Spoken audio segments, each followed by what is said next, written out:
A True Martial World. Bab 50. Judul: Minat Keji Si Tua Gemuk. Kamu ingin aku menerima kamu sebagai murid?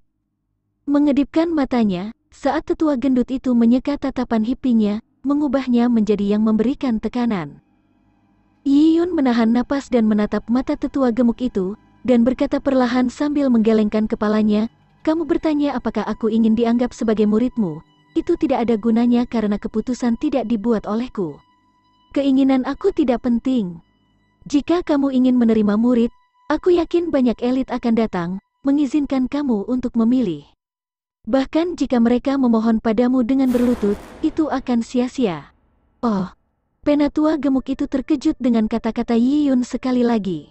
Anak ini, meskipun dia serakah, dia tahu bagaimana mendorong batas kemampuannya. Ini sangat langka. Beberapa orang tidak tahu bagaimana mendapatkan manfaat terbesar, dan mereka melakukan hal-hal dengan biasa-biasa saja dan susah payah menjalani hidup tanpa tujuan. Orang-orang ini tidak diinginkan. Adapun yang lain, mereka serakah tanpa pemahaman tentang posisi mereka. Dengan menjadi sombong, mereka pada akhirnya akan membawa diri mereka pada penghancuran diri. Ini dijelaskan dengan pepatah. Manusia mati dalam mengejar kekayaan dan burung mati dalam mengejar makanan. Orang-orang seperti itu bahkan lebih tidak diinginkan. Adapun anak berusia 12 tahun ini, memiliki pikiran licik dan melawan arus, tetapi tahu tempatnya dan memiliki rasa kesopanan. Memang tidak mudah untuk memiliki kualitas seperti itu. Anak ini tahu bahwa dia tidak mau menerimanya sebagai murid, jadi dia tidak memaksa. "Nak, aku menghargaimu. Kamu menebak dengan benar, aku tidak bisa menerima kamu sebagai murid. Aku memang sangat tertarik dengan keterampilan kulinermu. Tapi keterampilan kuliner hanyalah kesenangan untuk mulut. Tetapi bagiku untuk menerima seorang murid adalah masalah besar. Sejujurnya, aku telah mencari pengganti yang cocok selama ini, tetapi untukmu. Dari konstitusimu, itu tidak baik, jadi kamu kekurangan kualifikasi. Meskipun apa yang aku katakan mungkin terdengar kasar, tapi itulah kebenarannya." Yi Yun tidak terpengaruh olehnya dan berkata dengan tenang, "Aku tahu." "Ah, baguslah kau mengerti. Kamu jauh lebih pintar daripada anak-anak seusiamu. Kamu dapat mencoba mengikuti ujian skolastik dan menjadi pejabat kecil. Jika itu terjadi, kamu tidak akan mengkhawatirkan makanan lagi. Di kerajaan surgawi Tai'ah, pejabat pemerintah yang sebenarnya adalah ahli.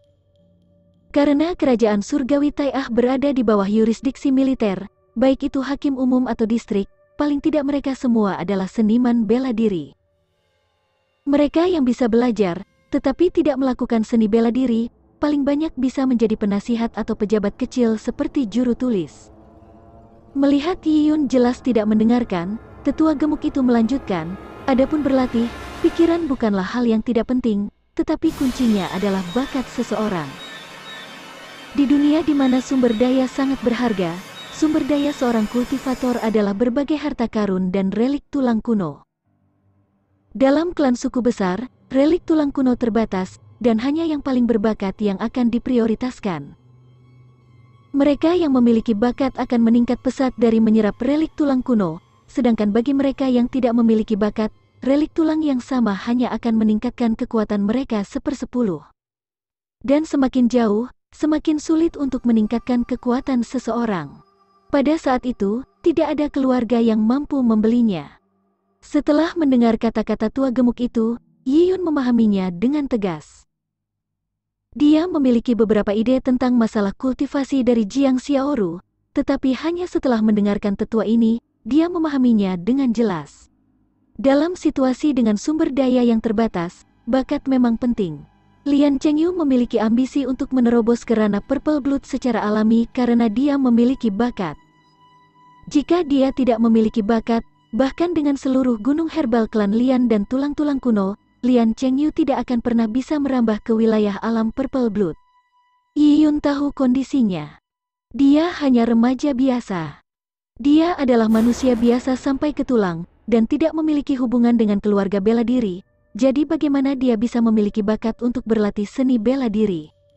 Tapi memikirkan penyerapannya dari tumbuhan dan energi tulang kuno, beberapa hari terakhir menggunakan kristal ungu, kecepatan kultivasinya memang cepat. Ini semua jelas merupakan kredit dari kristal ungu. Dengan kristal ungu jauh di dalam hatinya, setiap detak jantung akan menyebarkan energi ke setiap bagian tubuhnya, meningkatkan kebugarannya. Metode penyerapan ini jauh lebih efisien daripada kultivator lain yang menggunakan perutnya untuk menyerap energi.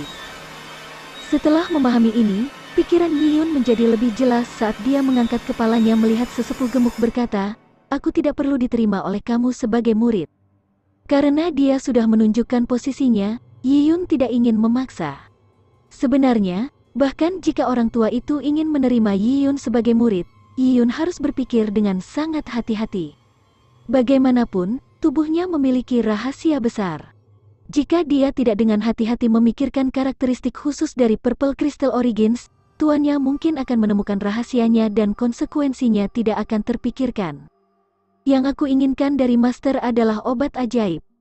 Baik itu esensi binatang buas, daging binatang buas, rempah-rempah atau bahkan tulang-tulang kuno.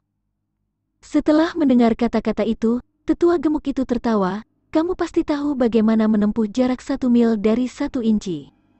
Kamu berpikir dengan baik, menukar relik tulang kuno dengan ayam yang aku sediakan sendiri? Relik tulang kuno yang disimpan di cincinnya semuanya berkualitas tinggi. Untuk menukarnya dengan beberapa hidangan bukanlah masalah sepele. Aku kira kamu tidak mau mendengarkanku." Menggelengkan kepalanya tidak setuju pada anak yang tidak bisa diajar. "Kamu masih ingin menempuh jalur seni bela diri.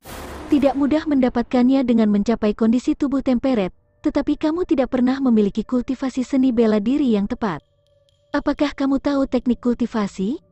Apakah kamu tahu teknik bertarung? Apakah kamu memiliki teknik kultivasi jiwa? Tanpa master atau panduan apapun, apa kau berencana mencapai alam Purple Blood dengan belajar sendiri?" Setelah rentetan pertanyaan retoris, Yiyun mengingat semuanya, teknik kultivasi, teknik bertarung, teknik kultivasi jiwa. Meskipun ada banyak hal yang tidak dia mengerti, itu tidak penting. Tanpa pertanyaan, dia perlu mendapatkannya sendiri. Adapun alam Purple Blood yang dikatakan tetua gemuk, alam Purple Blood bukanlah tujuan Yiyun. Yiyun tahu bahwa ada banyak alam yang lebih tinggi di luar alam Purple Blood. Karena dia telah menerima kartu kristal ungu misterius, bagaimana dia bisa menjadi seorang Purple Blood dan melayang dalam kehidupan sebagai seseorang di suku kecil di Cloud Wilderness? Tentu saja, dia tidak bisa menyebutkan tujuannya, atau orang akan mengira dia gila. Yiyun berkata, "Aku benar-benar belum pernah berhubungan dengan teknik bertarung dan teknik kultivasi jiwa. Tetapi untuk teknik kultivasi, aku telah berlatih yang dikenal sebagai tinju tulang rib naga.